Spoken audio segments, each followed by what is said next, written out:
Hi, this is Phoebe Blamey and welcome to the Happy Money Journey podcast for today. I'm really excited to have you here. I have spent most of my life working in financial services. I'm a qualified financial planner and I have my own mortgage broking business since 2006.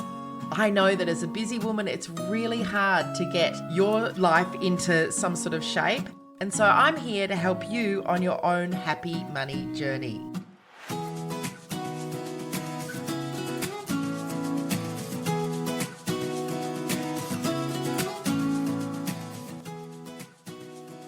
Hey, welcome to the Happy Money Journey podcast, or you might be watching us on video.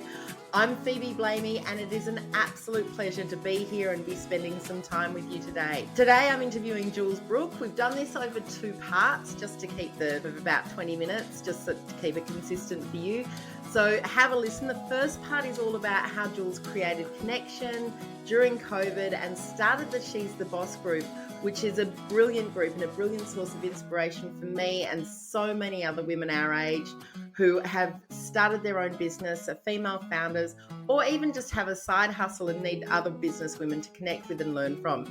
It's been a great experience, and I thought Jules had a lot to share with us on this. The next part is all about how Jules is starting the Women of Influence and all the things that you can get out of that and learn from one of the greatest PR gurus of our time, also being Jules. So enjoy. So this week, I'm really excited to welcome Jules Brooke, who, if you don't know Jules, is the queen of females over 40 networking. She started the sTheBoss group during COVID with lunch, which I jumped on and got to know the most amazing women. And Jules is just here to talk to us about her sTheBoss experience and what brought her there and all the things. Her Handle Your Own PR business, which I've got great things out of. And of course, her Women of Influence course, which is just extraordinary. Oh. So all the extraordinary work you're doing for women, Jules. Thank you. Thank you so much, Phoebe, for inviting me. I'm delighted to be here. I'm so glad you are. So talk to me about sTheBoss. What gave you the idea to start this and how did it start? Okay, you have to go back really to 2019. So I saw an ad from a guy that I'd never met on LinkedIn saying I'm looking for people to interview, anything around technology, business and innovation. Mm-hmm. And at the time I'm running Handle Your Own PR and I was like, me. I mean, firstly, I'm teaching people to take every opportunity, but also it just seemed like it would be a great opportunity to explain what I'm doing. So I turned up, met this fabulous guy, Aaron, who runs now Ticker TV. I have to say my expectations at the time were incredibly low. I thought it would probably be in his bedroom or something. So basically I had booked in to say to him, can I come and talk to you about Handle Your Own PR? And then we can set up a time for an interview. And I walked in, he just put the microphone on me and said, we're doing it now. Oh, wow. And I wasn't, I thought I wasn't dressed for it. I wasn't anything, but I thought, oh, well, I always like to go with the flow. And so I did an interview with him. At the end of it, he said, oh my God, that was so much fun. Can we do another one? And I said, sure. So we did this 1-minute one. And then he said, would you consider co-hosting the lunches with me, the Ticker TV show lunches? And I was like, oh my God, I've been found. It was fantastic. And then as we got talking, he was saying, look, I need more content. And I said to him, well, can I have a show about women in business? Because there's just nothing on television that I ever see about them. And he said, sure. So that's really what started it off. I called the show sTheBoss, by the way. From there, as I was researching and talking to incredible women, there was some research that was done in Queensland about female founders. And the stats that came out of that kind of blew me away. And that has set me on a journey really for the last 4 years. So the first thing that I heard was that, and I'm sure a lot of your viewers will know, that 1% of VC funding was going to women. Now, it went up to 3% pre-COVID, and it's down at 0.7% this year. So it's just rubbish. I'm allowed to swear? You're allowed to actually really swear. Totally shit. So I thought, no, that's hopeless. So that was the first thing. Then I discovered that most women who run businesses are over 45.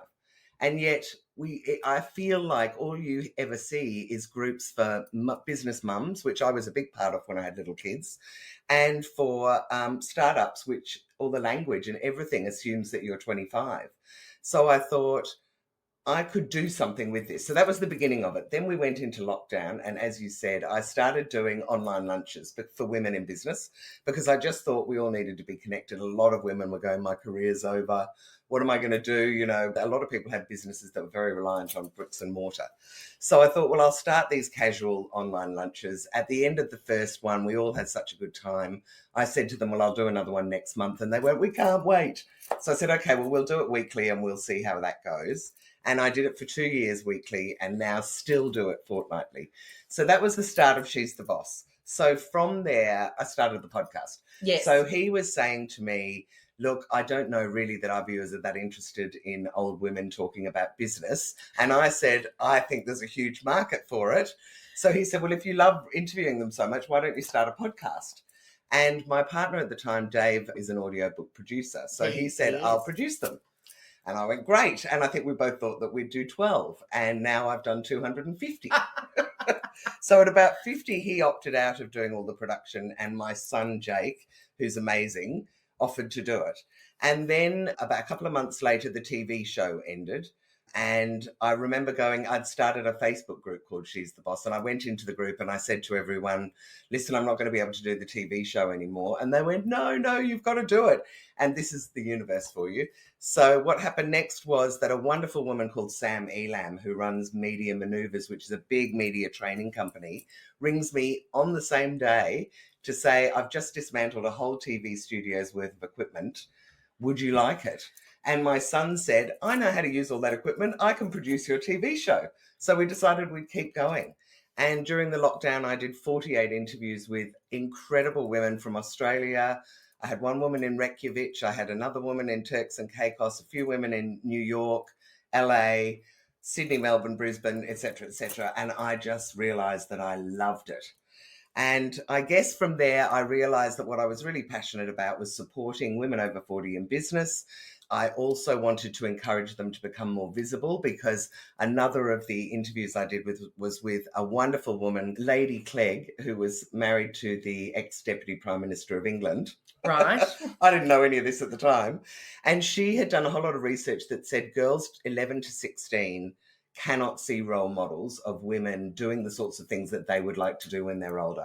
And we're not saying that there aren't some women out there. There are unicorns that we hear about all the time. But what about the normal women? What makes them think that they would be able to do it? They need to see women who are like them. Yep. So that was sort of another thing that really sort of got me going. And then from there, I've heard some pretty awful stats about all sorts of things. And it just makes you realize that all these things are happening around us that we don't know in terms of unconscious bias. So the next one was women only appear in 1% of history books as leaders.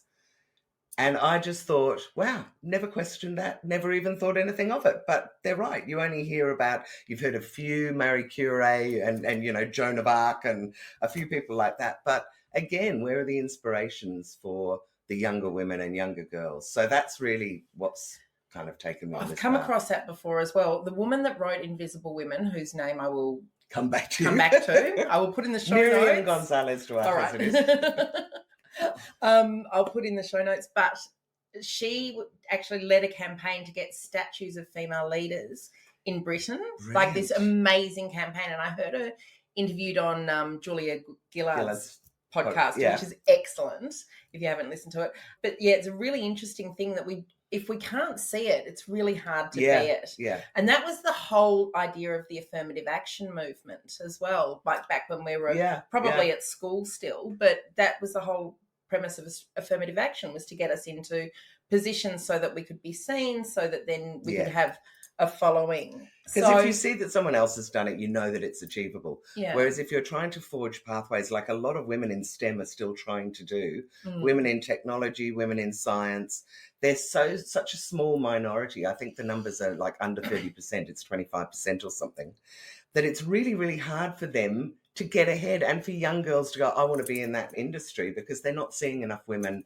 doing it. Yeah. And there's Gina Davis, you know, the actress from Accidental Tourist and Beetlejuice. Yes. I don't know whether everyone realizes, but she started the Institute of Media Diversity in the 80s in America. And it's the biggest researcher of women in entertainment around the world. This was another stat I read. So she had something that came out in the media at the end of 2020 that said that women over 50 appear in less than 4% of media globally.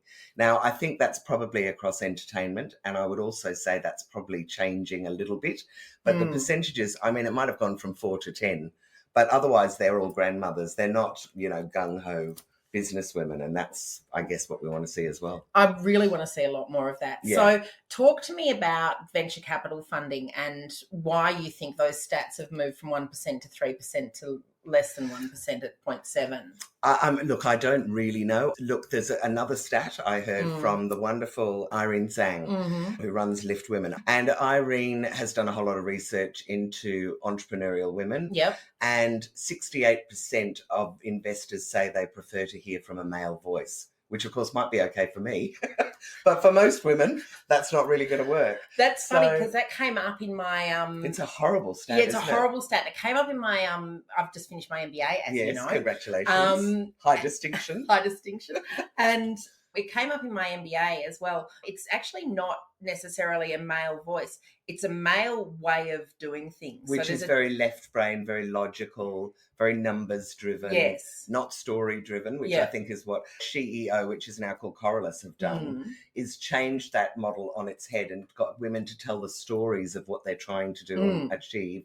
And then if they like the story, they get them in to go and have a look at the numbers, which makes prefer. much more sense, doesn't but it? I think one of the biggest problems is that investment up until recently has really been driven by men, and it's men who are dominant in that industry. And what's happening now is a whole lot of high net worth women are setting up investment companies and only targeting and wanting to invest in women, which makes sense because, to be honest, women-led businesses give a much, much better ROI. Really, it's something like, I haven't looked at the numbers for a while, but it's something like I don't know, 10% more than men when it comes to a woman-led business, and they give back to their communities, which is phenomenal. Which is what we want, phenomenal. because we want to change the world, and we want it to be kinder, and we want it to be much kinder, and that's beautiful. I love that stat. Yeah. Talk to me now about women of influence. Okay, so what happened was one of the women in our group, Nikki Cully, runs a platform that you know of as well called Wisdome. And Wisdome is an e-learning platform that's been set up because she'd been on some of the big name ones and found that they needed loads of plugins and started becoming really expensive. So she wanted to do an all-in-one package. And I think you were speaking there as well, or were you just there? No, I wasn't. We were at an event anyway. We were at an event and Sam Winch was there talking. Sam Winch is the guru of putting together courses. And she said, if you were to do a course, what would you want to do? Now, I had gone to this thing because I was speaking at it. And, and this has happened to me a lot, where I feel like I'm such a smart ass. I'm like, I know everything. I'm not going to learn anything from this. And Sam said, what would you do for a course? And I thought, other than handle your own PR, and we can talk about that later. But so I have a course. I was like, I don't need another course. And I suddenly went, what about the 4 steps to becoming a woman of influence?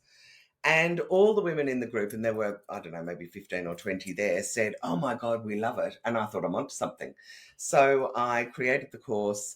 It started off as 4 pillars. It is now 7 pillars. Might go to 8. I'm considering adding books in there as well. But the pillars are, and I have to look here because I wrote them down, LinkedIn, because I think most people don't realize that not only can you get to very senior people on LinkedIn, but on LinkedIn, only 3% of people post.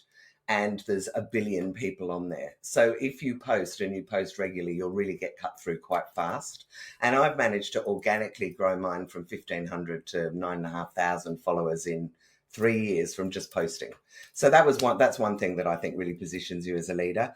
PR goes without saying. I believe that PR is probably the most effective way to build your brand and get awareness of what you're doing and build trust very fast, because you get that third-party endorsement of another media outlet. Yeah. Networking, clearly She's the Boss, as it's developed, is really online events and in-person events. It's all about networking. It's that old age saying that goes, it's not what you know, it's who you know. And I think there's a lot of women that need to build their networks. Which brings me to my next one, which is podcasting. Now, people think about podcasting, as you're doing now, as it's a great way to get your voice out there. But I actually think I don't really care how many people listen to my podcast. It allows me to reach out to very senior people and say, can I interview you rather than can I meet you for a coffee or will you do something for me? So firstly, that has grown my networks enormously. Secondly, you get to talk with someone for half an hour, which definitely builds some kind of rapport there. Yep. And you get a chance for them to see what you're like and vice versa. It gives you something to post about every week or however frequently you are. So it's pushing your name out there. Yep. And a whole lot of other reasons. Anyway, so that led me to podcasting. Speaking goes without saying. Women need to be on the stage. I recently, as part of the course, was researching what was happening with women on the stage and found out that 30% of events with speakers use women, which horrified me. I mean, I'm like, oh my God, I know about 1,000 women that want to speak on stage. And mate, you haven't seen Nathan Buckley give his business advice No, yet. I haven't. And I possibly won't. I suggest you possibly won't. No offense to Nathan Buckley, sure, he was a great footballer and all that sort of stuff. But we, in our banking and finance world, we get sports commentators around all the time around business, rather than bringing and in. it's not the same. No. It's not the same relationships. No. Women are so much better at explaining and powering down on those relationships and making us really think about, where we're coming from and where we're going and what we're doing. Sports analogies and war analogies in business, I think, are really outdated. Yeah, they don't work for me anyway. They never work. So for me. on the back of that stat, I went searching where can you find women speakers, because I wanted to say to the women in the group, this is where you go and sign up. There's nothing out there. I know. I really was shocked. So I went on the internet, nothing. I mean, there is Saxton's and ICMI and all the big agencies have a percentage of women. But if you have a budget that's maybe $2,500 or less, you can't go to the big guys. So there was a combination of seeing a post where someone from a big company said, I'm fed up using Saxton's and ICMI, where can I find some other talent? And a woman in a women's group that said, where can I find some women to talk for my little business group? I'm looking for one a month. And I suddenly thought, I might as well just set up a group. So on LinkedIn, I set up a group, invited 30 women, created a logo in 5 minutes on my phone in Canva and posted it up. And that was 6 weeks ago. And there's now 640 women on LinkedIn. I then thought, I better do it on Facebook, because there are some women that aren't on LinkedIn that are on Facebook. That's at 600 too. So I feel like that's something else that I'll probably focus on a bit this year. And then to just go through the 7 pillars, the next one is awards. Another stat for you, 3% of women win awards, which is just, again, rubbish. And something that in my little microcosm, I'm surrounded by women winning awards all the time. I thought that women were winning at least 50% of the awards. One would think. And I know that Annette Densham and Karen Hall from Reputation by Design and Audacious Agency who focus on helping women win awards, which I think is brilliant. So that's another important part, because that gives you the integrity to show that it is what what you're talking about. Yep. And then last but not least, I tacked on online courses, because the way I use an online course is to build trust, to get the basic information that I want to talk about out there, so that when people start working with me, I don't have to explain what PR is or what I mean by an influence. And I don't mean Instagram. Yeah. I mean, having real influence. And I guess my message to women is, if you make yourself influential, if you give yourself more power in the world, you can get more things changed and done. Yes. So, I mean, as much as you might want to change the world and do great things, if nobody knows who you are and nobody knows what you're doing, then you might as well not be doing it. So for me, it's really important that women start to make themselves more visible and kind of raise their profile. So yeah, that's where Women of Influence came from, and that's what I'm doing. Excellent. And I love the idea. I think it's so fantastic. And I think I've spoken to a couple of women that you've worked with from the Women of Influence. Have you? And, I didn't know that. Oh, yes. and they're really getting something really solid out of it. And I noticed that they're changing their business stories, and I've watched a couple of businesses of people that I knew who then did the Women of Influence, and I've watched their businesses really up level. Oh, great. And it's been really interesting. I'm not going to mention names to you, because they'll get their own little spot in the sun, I'm sure, at some point. But yeah, it's just been a really interesting observation of how people can go through something. Well, I tell you, one of the things that I learned, and if there's anything you'd say about me, is if I have an idea, I just do it. I just make it happen. With the Women of Influence, I just created it. What I've discovered is taking people through a 7-week course where I touch on those subjects for an hour a week is nowhere near enough. Mm. So it's been really interesting, but it's going to be my foundation course. Yeah. And then I'm going to offer one-on-one mentoring, I think, to help people with specific parts of the project. And that people need someone like you in their lives that have seen, and particularly your experience in PR and advertising and media, and also obviously your social proof, the way that you've actually brought these groups together and over a really, really short period of time, you've become such a woman of influence yourself, particularly on LinkedIn, I want to say. I don't think that there's a woman in Australia that I could mention your name to that wouldn't know you already. Oh my God. Or know of you. Thank you. it's the way this that is now you've embarrassing. done this. Stop I'm sorry, I'll stop. No, I won't stop. You've got to stand in your power, Jules. You do. You actually have to stand in your power and be really happy. Thank you very much. Because also it's true. Thanks so much for listening. It's been great to see you or have you here again. We've got our disclaimer. None of the information that we're giving is in any way related to your personal circumstances, and it's for education purposes only.